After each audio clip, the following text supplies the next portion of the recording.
ભુજના ward number 7ના ઉમેદવારો રાજેન્દ્રસિંહ જાડેજા, મયંક રૂપારેલ, સાવિત્રીબેન જાટ, મીનાબેન ગઢવી દ્વારા કૈલાસનગર સહિતના વિસ્તારોમાં આજે સવારથી પ્રચાર કાર્યનો પ્રારંભ કરવામાં આવ્યો હતો। ખાસ કરીને ગત ટર્મ દરમિયાન થયેલા વિકાસ કાર્યોની સાથે અનુભવનું ભાથું લઈને ભારતીય જનતા પાર્ટીના ઉમેદવારો રાજેન્દ્રસિંહ જાડેજાની આગેવાનીમાં સમગ્ર પેનલ ચૂંટણી પ્રચાર કરી રહી છે।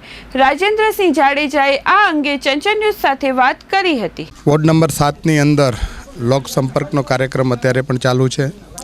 જે રીતે જૂની બોડીમાં જે કામો થયેલા છે એ કામોને જોતા અત્યારે અમને કોઈ પણ જાતની મુસીબતો આ વોર્ડની અંદર પડતી નથી।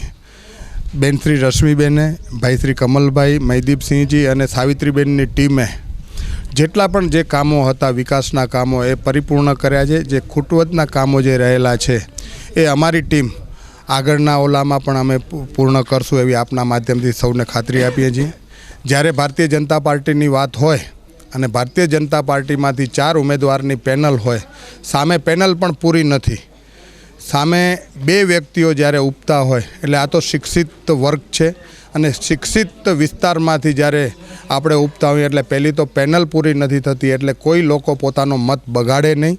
અને ભારતીય જનતા પાર્ટીને ગત વર્ષે પણ 75% વોટ શેરથી વધુ મતોથી ભારતીય જનતા પાર્ટીને મળ્યા હતા। આ વખતે અમારા સૌ કાર્યકર્તાઓ 75%થી પણ વધારે વોટ શેર લેવા માટેની મહેનત કરી રહ્યા છે અને અમને ચોક્કસ વિશ્વાસ છે, આ વિસ્તારના લોકો ઉપર પણ વિસ્તાર છે કે ભારતીય જનતા પાર્ટીનો ગઢ છે અને જે રીતે દેશનું શાસન મજબૂત કરવું હોય તો સ્થાનિક સ્વરાજ્યને પણ મજબૂત કરવું જોઈએ। એવી રીતે ઘર ઘર ભગવો લહેરાય એ જ નેમ સાથે અત્યારે અમે ભારતીય જનતા પાર્ટીના બધા કાર્યકર્તાઓ અત્યારના સ્થાનિક ચૂંટણીમાં અમે વિજય બનાવવા માટે અમને લોકો અત્યારના આતુર છે।